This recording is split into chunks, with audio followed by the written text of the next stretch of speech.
Hello and welcome back to Get Good Talks, where a few good gamers think outside of the box. My name's Delapo, and today we are talking about console exclusives.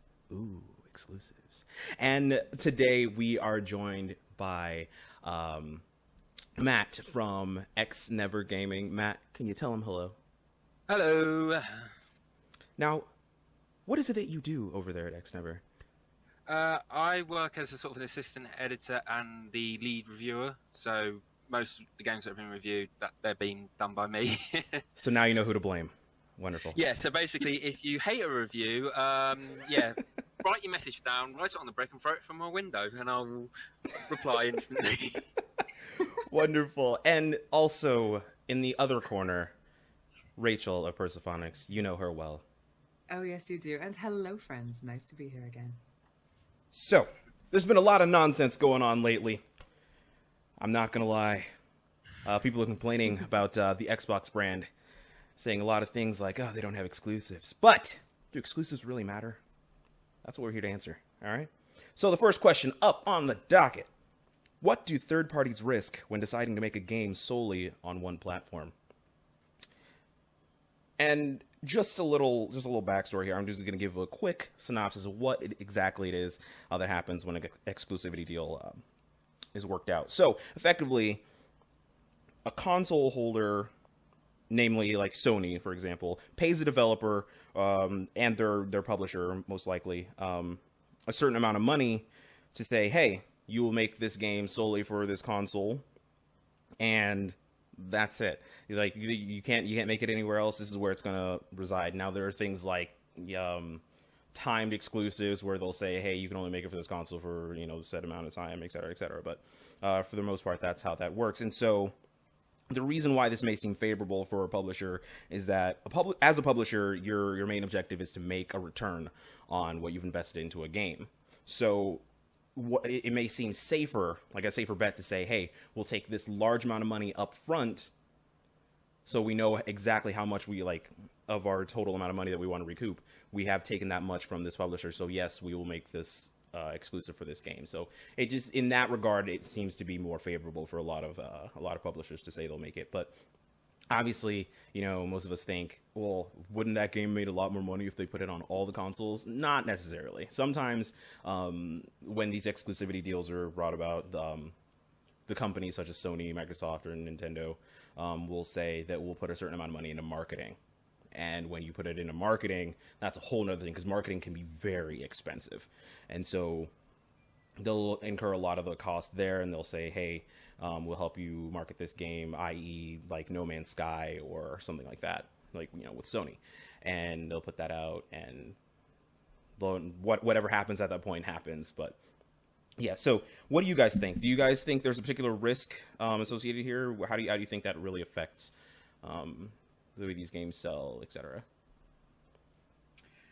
I mean, I'm personally in favor of exclusivity as a marketing ploy, purely because, again, I think the main risk for third parties is recouping costs, and it seems like a logical idea that if you publish across as many platforms as possible, you'll garner as much revenue as possible, but that's not necessarily the case. Exclusivity is almost self-generating marketing, so I actually think it's the wisest choice. I don't necessarily know that it's a risk for third parties unless you're an unestablished developer. That could be an issue. I made sure to write down Hellblade. Hellblade: Senua's Sacrifice is what many have called a double A experience. Effectively, what it is, it's not quite indie, it's not quite triple A. It's that nice middle ground. It gives, like, they have a discounted price. I think it was $40 upon release, right? I'm pretty sure it was $40. And so their whole thing was, we're going to give you this experience. It's not a AAA experience, so you're not going to get like 60 hours out of this, but you will get a very good story. You'll get a very good experience. And so I don't remember if it went to PC, but I know console exclusivity wise, it was only on PlayStation. And if I read recently, I'll make sure to put the source in the video, but they still haven't even broken even yet on this. And it's really unfortunate because, I mean, the game looked beautiful. You can tell that a lot of effort and money went into it. And if I'm being honest, I looked at that game and I was like, that's not going to survive on the PlayStation. I'm sorry. It's just, it's not. The aesthetic, yes, it matches a lot of what PlayStation owners, really enjoy in their games and things like that. But the ecosystem on the PlayStation, as of right now, if you aren't AAA, I'm sorry, it's not going to work out. It's not going to work out well. We've seen, and I'm not a developer, so I'm not going to go ahead and say that, you will just put everything on the Switch. Well, what we've seen, at least with an ecosystem like the Nintendo Switch, where gamers are hungry for certain experiences, they're hungry for games. That is where these games thrive. That is where the non-AAAs thrive, is in an ecosystem where, number one, it's not overly crowded, like things like Steam. I love Steam, but Steam is one of the most congested marketplaces in all of existence. Yeah. And it's so unfortunate that a lot of really quality games get buried under, these projects that took a developer, I don't know, probably like a week. Sometimes that's what it seems like it takes, just pump a game onto Steam, and it's really unfortunate. So, in PlayStation, I don't want to say it's similar, but the way that PlayStation pushes certain experiences all the way to the top, you're talking like your FIFAs, your Uncharted's, those are the things that really, and I remember because I have a PlayStation 4, I remember seeing it, displayed on there, and I don't know, it felt kind of out of place sometimes, but I mean, I just didn't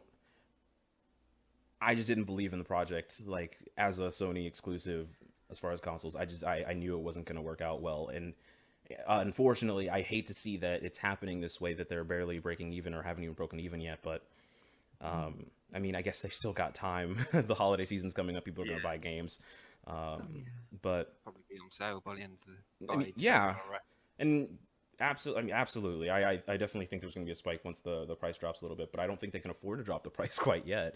I'm being honest. I don't know. I would have loved to have seen that experience somewhere else as well, but it makes you wonder, like, what would stuff like happen, like the Capcom 5? Do you know about the Capcom 5? The Capcom 5? I don't. No. Just to give you kind of the brief overview, way back in the 6th generation consoles, if I'm wrong, the Nintendo GameCube was having a bit of a bad sales performance. So they tried to get buddy with Capcom, who gave them 5 games. The more memorable ones were Killer 7 and Resident Evil 4. And then slowly but surely, Capcom kind of, to put it in the kindest way possible, flipped them off and then like put Resident Evil 4 on the PS2, and it turned out to be a sales success compared to the GameCube. Right.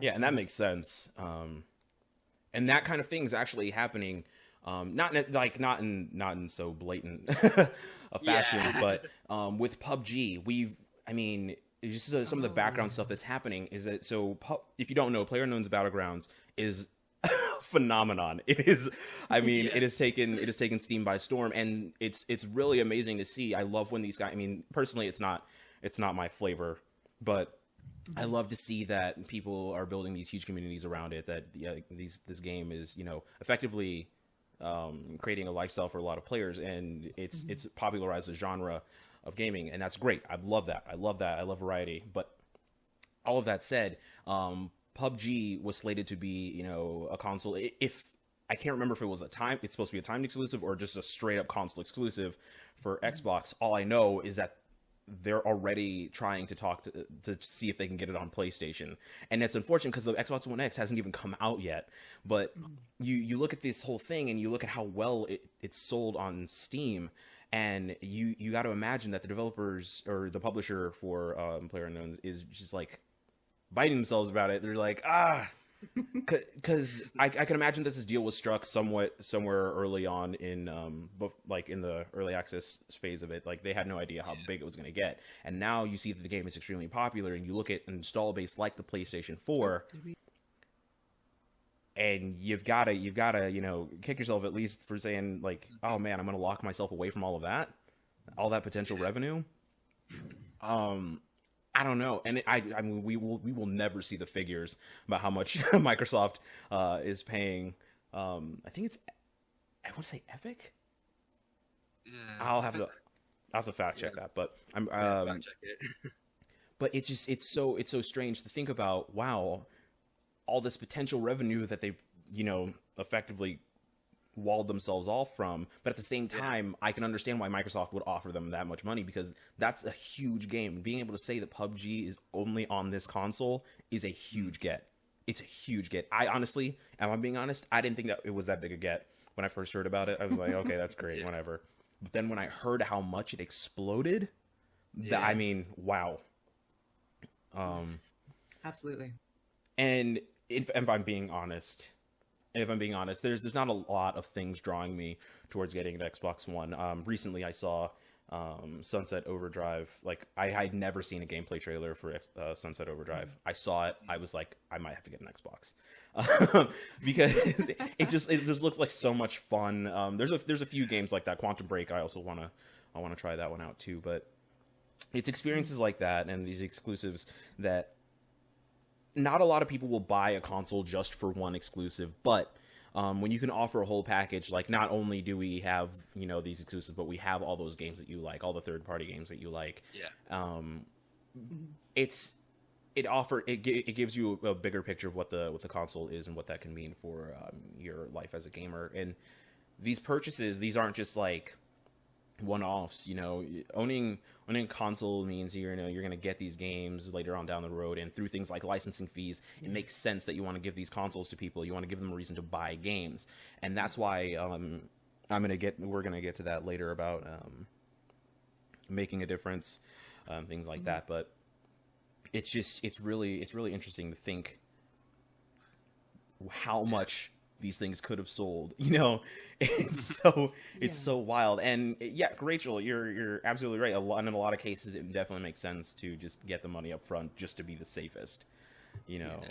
Well, I mean, I was looking more long term in terms of marketing. I mean, I know we're focusing a lot on the gamers themselves, players, you know, distribution, but essentially, you know, console exclusivity, it is the very it's just the scarcity and urgency marketing tactics by a different name. It's what we call the diamond effect, essentially. Why are diamonds so rare? Because we fucking say they are.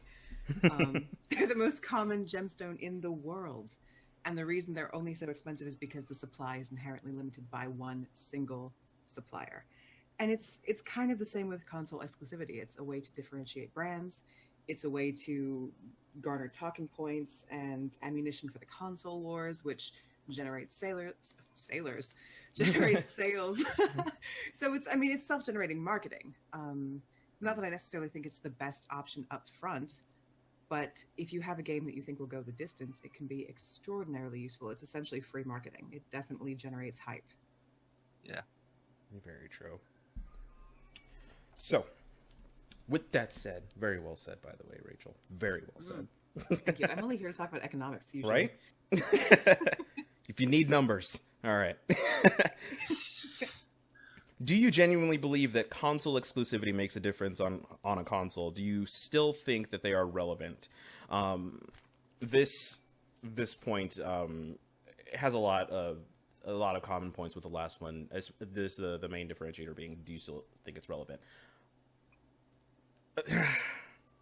Yes and no. Personally, I believe that timed exclusives are probably the best bet, because a lot of times I can't help but feel like publishers think kind of short-sightedly, you know. Yes, it might work well in the long term, but I've seen a lot of situations where it totally bites them in the butt. The idea, Tomb Raider, for example, the Rise of the Tomb Raider, best example of this. One of the best experiences I've ever had out of Square Enix. Good for them on for publishing that. Thank you for that. But the idea that it was more or less stranded on the Xbox One, I know for a fact that it might have hurt the sales of the game like initially, and that kind of thing. But the fact that I'm sure they were able to recoup at least a little bit more money having put it on PlayStation, I think that's the safest, because a lot of times you think of it short-sightedly. You think, okay, well, we don't know how well this game is going to do, so we'll take that money right now. But you get situations like PlayerUnknown's Battlegrounds, where they probably didn't know it was going to explode like it did, and when it did, now they're regretting it, that kind of thing. So the timed exclusive model, I think, is a much safer bet, especially when you have something that you didn't know was going to be as popularized as it is. Oh yeah, absolutely. Sure. Yeah. The faux limited edition, essentially. Right. And whether or not they really have an effect on the games, like on the console, I'm sorry. I would say that exclusives are way less important than people say they are. And the main Really? yes, I would say so. And the reason why I say that is the top 10 best-selling games of last year, okay, all of them were multi-platforms. Not one of them was an exclusive. And the reason why I say that, we've got obviously Call of Duty Infinite Warfare, Grand Theft Auto 5, NBA 2K, FIFA, all these games. Most of them really do have a huge emphasis on multiplayer content, and that makes sense. People want to play with each other, and most people will pay money to play with their friends.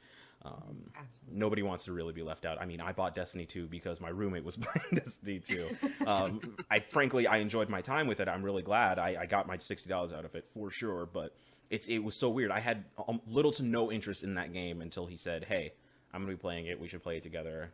All right, fine. If I have someone to play with, I'll play it. Because that was honestly part of the problem I had with Destiny 1. I just had no one to play it with, and it was nonsense. So these games, like, usually makes up a lot of the top sellers every year, are these multi-platform games. And obviously that makes sense. You are selling on more than one console. Now, that's not to say that exclusives sell poorly. They don't. A lot of times they do sell well, and then a lot of times they don't.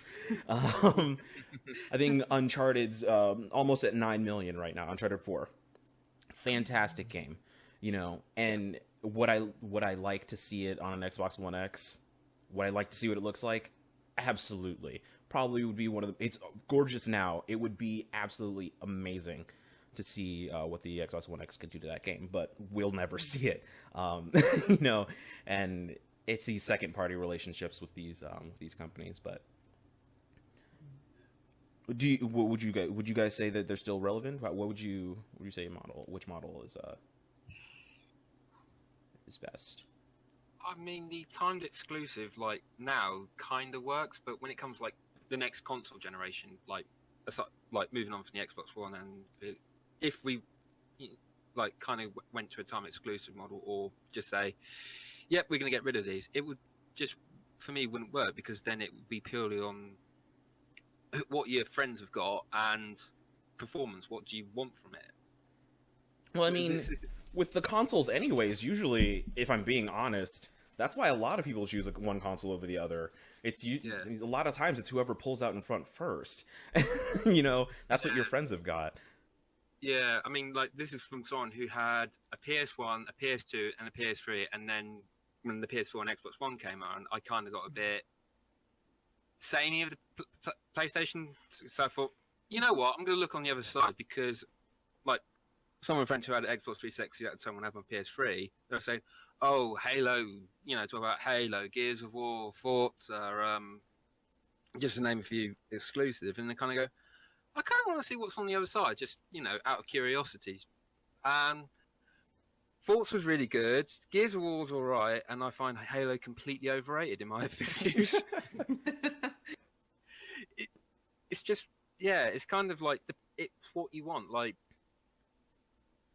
It's kind of if you want what PlayStation with Uncharted, Crash Bandicoot Insane Trilogy, or from the Xbox kind of Forza, Metro, the new Metro that's going to be coming around soonish. Mm-hmm. It depends on what experience that you want. Right. Really. Absolutely. It's interesting that you say that, because actually Sony doesn't even have the rights to Crash. I do No, I'm pretty sure most people are pretty sure that it's actually going to come out on other consoles as well. So that's going to be exciting to see. But Yeah. I mean, see, that's another great example of time exclusivity, where it was done right. I mean, it sold bonkers on the PlayStation 4, and that's awesome, because not only does that mean that, hey, we can get this great game on other consoles, like they're not going to be scared to put it on other consoles or things like that, but that means that they're going to be taking another, look into their bag of IPs, and they're going to say, hey, maybe we can give people a Spyro game, that kind of thing. And Yeah. the whole Xbox really, if I'm being honest, I think they need more and fresher IPs. When you go to Nintendo, okay, you know that almost every one of their IPs is essentially a stamp of quality, more times than not. Okay, their IPs have punching power. PlayStation, yes, they might not have as many well-known IPs, but they have them as well. When you hear an Uncharted game is coming out, it's gonna be good. Naughty Dog, I mean, it's that whole second party thing, but it's really great that they have these IPs, and I don't know that it's necessarily exclusivity or whatever. It's more the mascot behind it. We know that Xbox has the big three. That's pretty much it. It's Forza, Halo, and Gears. And honestly, from an outside looking in perspective, that's not good enough. If I'm being honest, that's not good enough. And from a marketing standpoint, that's bad. From a gameplay, like yearly purchase standpoint, that's not that great either. I mean, I don't really like racing games, if I'm being honest. I mean, the last really one that I put a lot of time into was Need for Speed Underground 2 on the GameCube. That's how long it's been. And I remember that now. Yeah, I freaking love that game. EA, bring back EA's big. Bring it back. Anyways, so I like Halo. I'm one of those people. I'm not ashamed of it. I like Halo. I played it over at my my brother-in-law's house for the first time in 10 years. I played it, loved it. I was like, okay, I can kind of see what, I can see why they've brought this around a lot of times. Gears, I've never really experienced. It seems really bro-y. I'm not the biggest fan of that kind of gameplay, but I mean, hey, there's an audience for it. That's why there's 4 of them, So there's definitely an audience for these. But what they've done is effectively they've written themselves into a corner. They haven't really, and I think this is really great what they did at E3. They showed the variety of games that Xbox is that Xbox can be known for, and I think they should really flesh out some of those IPs and make those, hey, this isn't so much an exclusive conversation anymore. This is a look at the IPs we've got. Because when you say, oh, a Legend of Zelda, you know what that means for people. That's going to be a huge thing. It evokes an emotion in people. And that's the kind of thing I want Xbox to give people, because there's only so much that Halo can really make you, I don't want to say feel. I feel like it's a bad explanation of it, because I know there's going to be those people who have this deep connection to Halo. Yeah. But it doesn't have the legacy behind it that a lot of, like, Crash Bandicoot has, that Spyro the Dragon has, and I mean, it's really unfortunate to see, but I do think they are trying to make moves about it. It's just that sometimes it's one step forward, 2 steps back, especially with the cancellation of Scalebound, a game that was, I think, is exactly what Xbox needed. It was like a third-person action RPG looking type of thing. Xbox isn't known for that. Xbox isn't known for JRPG looking games. That doesn't. No, when you think of Xbox, you don't think of RPGs. You think of sports and you think of shooters. Yeah, and that is quite the hole that they have dug themselves. And I think that, like I said, I think they're doing a great job trying to reestablish their brand, trying to make the Xbox seem a more diverse. Yeah, right. But another problem that they've had outside of exclusives, and I know I hate to keep harping on Xbox, but it really brings up a huge point about why exclusives are not as important, so to speak, is that Xbox still has a crowd. The Xbox isn't doing bad. It's just not blowing people away, and that's exclusives. I mean, they can only take you so far. It's a focus on gaming, and it's unfortunate that Xbox really tried to focus on being this multimedia, like you can watch all your movies on this. Well, I don't buy a console to play DVDs. I'm sorry. It's great that a console will do that, but I need it to play games. So you're not in favor of, say, console specialization then? I mean, Xbox really focusing their brand on a certain select number of things. You think they should branch out more? I think it was a huge mistake putting themselves in that corner. I think that the great thing that Sony has done is that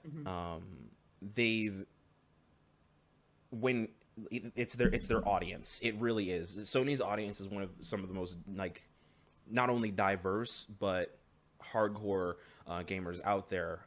These are the same people who can buy Uncharted. These are the same people who will buy Battlefront, the Star Wars Battlefront, and the same people who will buy Crash. When I think of an Xbox game, and I don't mean to stereotype. It's just this is the marketing that they've put forward. Even to this day, when I turn on YouTube and I see the commercials for the Xbox One X, what are they showing me? They're showing me action games. Yes, that's fantastic, and everybody loves a good action game, but you've got to show me more. You've got to show me why. I don't know why my 8-year-old want an Xbox. That's an audience too. The younger kids, the younger demographic want what the older demographic want. You want those kids to ask for an Xbox for Christmas. Absolutely. Yeah. And it's not. I mean, yes, shooters and things like that are great to market to them, but at the same time, not every mom's going to be like, yeah, I still have to get my kid Gears 4. That makes sense. No. Yeah. Absolutely. Your audience, your demographic has to grow with your console, and I think that's something that Sony has done fantastically. They know that their audience, they know that their demographic has grown up with their brand, and they've evolved things that way. And Xbox came in at a weird time. They don't have the, I won't say legacy. Yeah, this is the best way of putting it. They don't have the legacy that the other two have. And that's why they need these IPs. That's why they need these franchises, so that their audience can grow with them. So I have a question for you then. Actually, I have a question for both of you. And I mean, this is an informative discussion for me to be involved in, because I am exclusively a PC gamer and I generally prefer indies. So any interest I have, I mean, obviously I appear to be the only one here that's actually in favor of console exclusivity. And that's purely from an economic standpoint. And that's purely, I guess I'm looking at it from, like I said this earlier, the self-generating marketing and the hype. And I actually am in favor of specialization when it comes to branding and marketing, but that's a whole different discussion. So that said, what would you think was the optimized version of console exclusivity if you had to choose? Like, if you had to lay out a plan for that, what do you think they could do better, assuming they weren't going to change it? I know you're going to hate me for that question. I'm sorry. I guess, I don't know. Matt, you want to go first while I think about this? Because you go first. I'm trying to think of a good answer.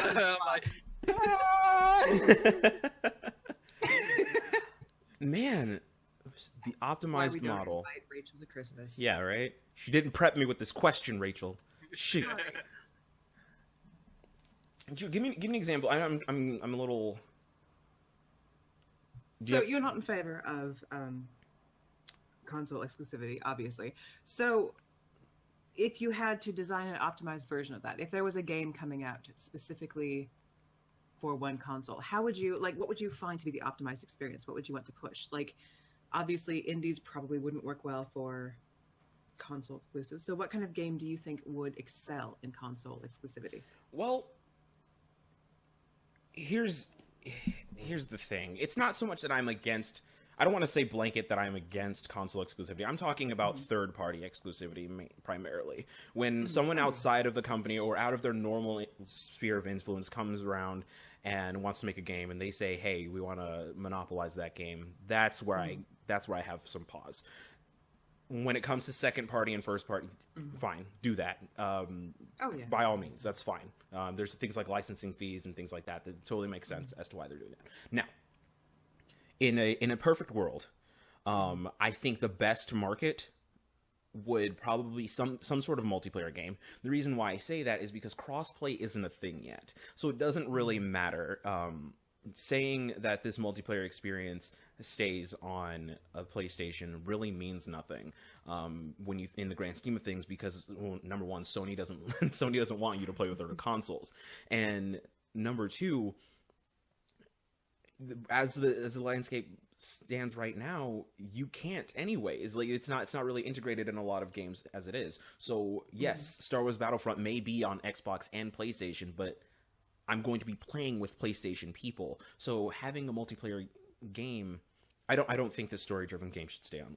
I feel like that's kind of whack. I don't like the idea of a world where, like, Bethesda puts out I don't know, Elder Scrolls 7 in 10 years when that finally comes out, and it's only on Sony's console. That would bother me. Because I feel like a lot of those experiences are really magical, and the idea of kind of walling that off seems a little disingenuous. I don't think Bethesda would ever be that company, but multiplayer games, there's little, story or anything like that really needs to stay on one particular console or platform. So I think those kinds of experiences, since there already are segmented anyways, you can do multiplayer exclusivity. That's in a perfect world. That's where I would leave it. Absolutely. Interesting. Matt, anything to add to that? What sort of for third-party stuff, I'd probably say the best one's probably time exclusivity, because let's say a new console generation comes around, and if you say, right, you get this game for a year, see how it does, and then after a year we'll put it on the PlayStation free in terms of, it's effectively, it's like horse racing, you've got to try and back the right horse. That's probably my contribution to this question. A good answer. It's a very good answer. Yeah. That's probably if I was a Microsoft guy, I can't remember his name from the top of my head. He wears jackets. Oh, the former head of Xbox? No, the one now. Oh, I have no idea what the one now is. Oh my God. I wrote about him, just about Xbox original Xbox games going exclusive, and I said, God, I'm like, his name, head of Xbox and notorious jacket wearer. Well, Phil Spencer recently just got Phil Spencer, that's it. Yeah, but he just got promoted. Yeah, so he's not the head of Xbox anymore. He moved up. Yeah, it's weird. We have this whole weird nonsense over there at Xbox. Fix your situation, Microsoft.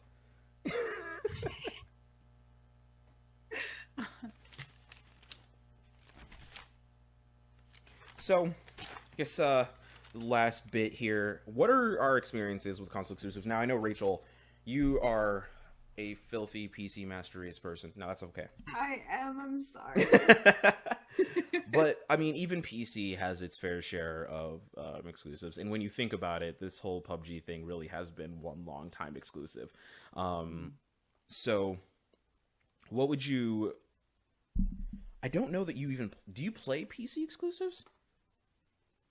Not usually. I mean, obviously, you probably played some sort of video game when you were a kid. I mean, Mario Brothers, you only play those on on Nintendo consoles anyway. So, just some of my... I'm just going to go ahead and throw out some of mine. Absolutely.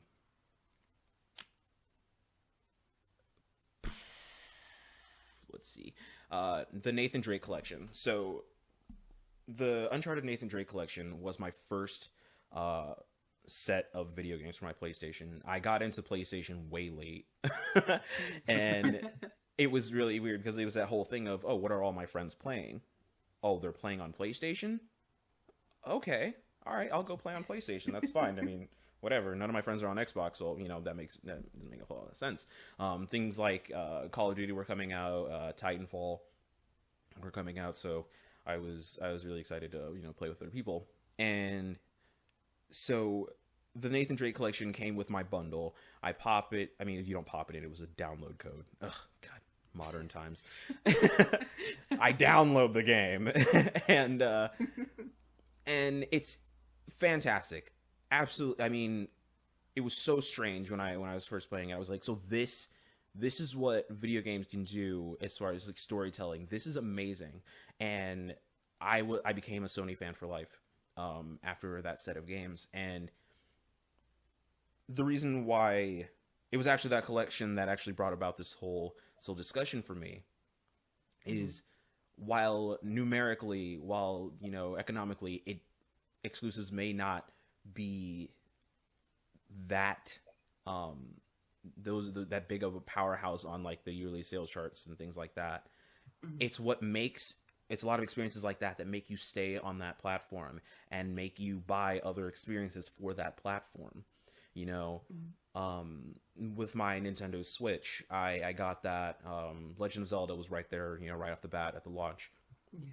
It's the experience that I had with that. This game is amazing. This is magical. What other experiences can I have like that on this console? And yes, sometimes for some people it's going to be those third-party games. They're going to play Call of Duty and they're going to be like, wow, I love shooters on this console. What other games can I play for that? But I think exclusives have like a real magic behind them, where they generate fans for life. And I think that's the real importance, at least for me, as far as like console exclusives and things like that go. Beautifully said. What about you, Matt? What are some experiences that you've had with I mean, exclusives? the PS1 and PS2, I was probably too young enough to kind of appreciate the exclusive. But when it came around to PS3, and like what you said, with the Uncharted games, I think I played the first one. It was like really, really good. Enjoyed it much. And when the second came out, I kind of fell in love with it. And then when I was looking over the Xbox, kind of seeing what they've got, and I was kind of like, nothing like what's on that can match what I had with like Uncharted or Killzone, which was it wasn't the greatest shooter in the world, but it was a very satisfying experience and quite absorbing. I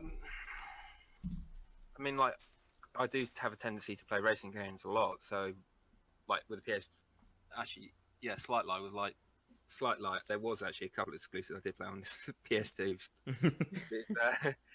Like games like Gran Turismo 4, which I think I lost a couple of weeks of my time to it, if I'm honest. And I kind of fell in love with it for a little bit, and kind of when Gran Turismo 5 came out after it, kind of was in a sort of a semi-development hell. It was kind of being delayed and delayed and delayed and delayed and delayed, and then finally released.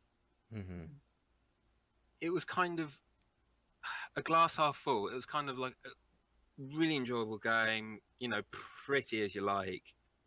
But with all that, when you think of a game that's had plenty of time to it, it's like, as I mentioned beforehand, with Wolfenstein 2, that's last time that was launched was the first game was launched in 2014 May, I think.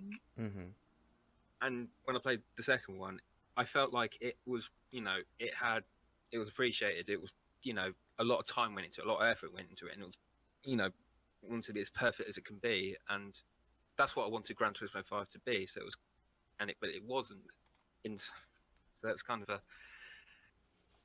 a glass half full situation. Yeah, absolutely. Yeah. All right. Probably... Yeah, I'm sorry. Go ahead. No, sorry. You carry on. Oh, we're all so polite. I know, right? Yeah. Jeez. Stepping on people's This is lines. Fox News.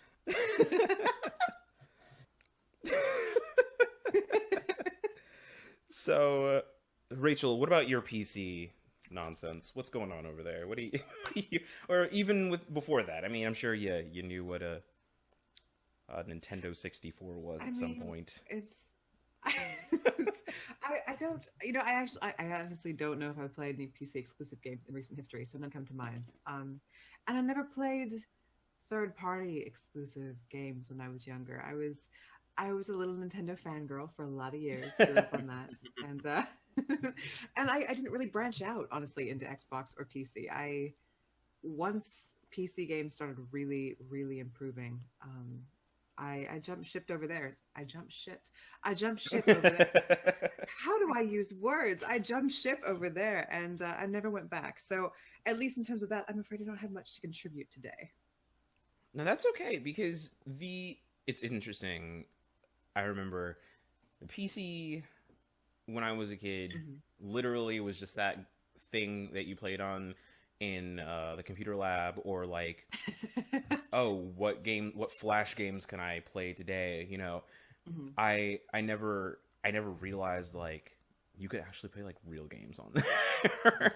For like the longest time, I was like, oh, I mean, I guess I can go to Addicting Games or Armor Games and things like that and just mess around there. But see, when I was in high school, I'm a bit older than you are, but we had like SimCity 4, SimCity 3, SimCity 4, in all of the computer labs. Ooh. It was glorious. I used to play it all the time, and I was supposed to be doing important things that I was completely bunking on.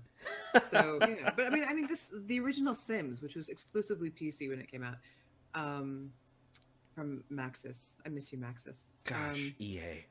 I love Maxis so much. You know, that came out when I was 15. That was one of the best PC games of its era. And I look back now, if you look at the first Sims, and you're like, oh, this is painful. Why did people play this? It's horrible, but it was amazing back then. It was absolutely extraordinary. Yeah. I loved that game. That's one of those things. The Sims, if I'm being honest, probably should have stayed PC exclusive. A lot of the console ports were really bad. They were. Oh yeah. Really bad. I remember. Oh gosh, the GameCube ports of the those were especially bad. Oh man, and it's really weird because like certain things have to be done with a mouse. I think that house building, like, that should be done with a mouse for sure. Totally. It's always been a mess on console, and I really do think like if anything needs to be PC exclusive, probably just keep the Sims on there, or give everybody keyboard support and mouse support. But they won't do it. They won't do it. I don't know. No. All right. Well, we have hit terminal velocity. Okay, and we are going as fast as we possibly can, but. We have hit that time. It's about that time. All right. So, I know it's been it's so good. Such a good discussion today. I liked it. I totally rambled a lot, but that's okay. You're rambling. Might have repeated myself 1 or 2 times, but hey, that's it's a good blend. It's okay. They won't even notice. Yeah, you have a lot of great insight. Lapo rambles and leads us, and I pretty much just talk about marketing tactics. You are. I know. That's why I like you here. Every single Get Good talk, I'm always on about marketing economics. Like, why am I even here? People don't even think I'm a gamer at this point. Well, send her back to Wall Street. Gosh, come on, Rachel. We gotta wrap this up. These people have only got so much of an attention span. Shutting up. So make sure you join the deleted scenes. Right? Just make bloopers, a separate blooper video. I'm like Jared Leto in what was that movie, Suicide Squad? He filmed all the Joker scenes, and then like it's all been cut. He's in there for 5 minutes. I heard that guy was a real tool on the set. Probably. Well, my personal favorite, Mark Hamill, Star Wars 7. He was only in it for 1 minute. The best performance, Oscar worthy. Obviously.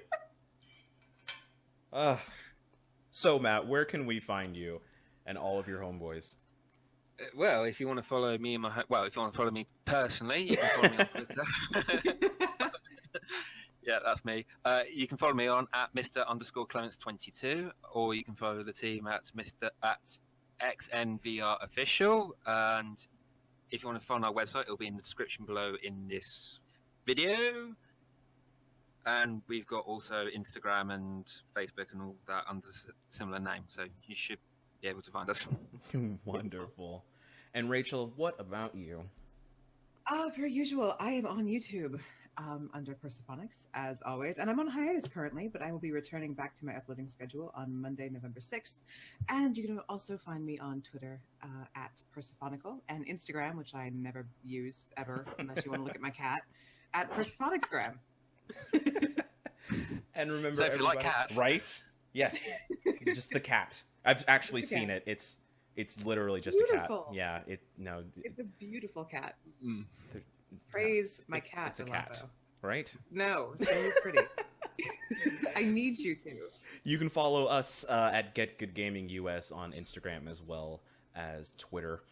If you want to follow me personally, which I would suggest because I'm so darn handsome, Get Good Delapo is my tag there on Twitter. Just wanting to let you guys know that I don't hate cats. I just don't think they should exist. How dare you? It's getting quite tense in here. We do have a giveaway for a PSN or Xbox Live card good for 1 year. Just go ahead and follow that link in the description below, and you could win it. And if you are a filthy PC Master Race user, go ahead and sell it. I don't care what you do with it. As long as it is in your hands, it is your property. Sell it. I don't care. That's a cool 60 to 50 bucks. I don't know. Whatever. I can do that? Yeah. Awesome. I'm going to enter that giveaway. Right? Yeah. Capitalism. Mm.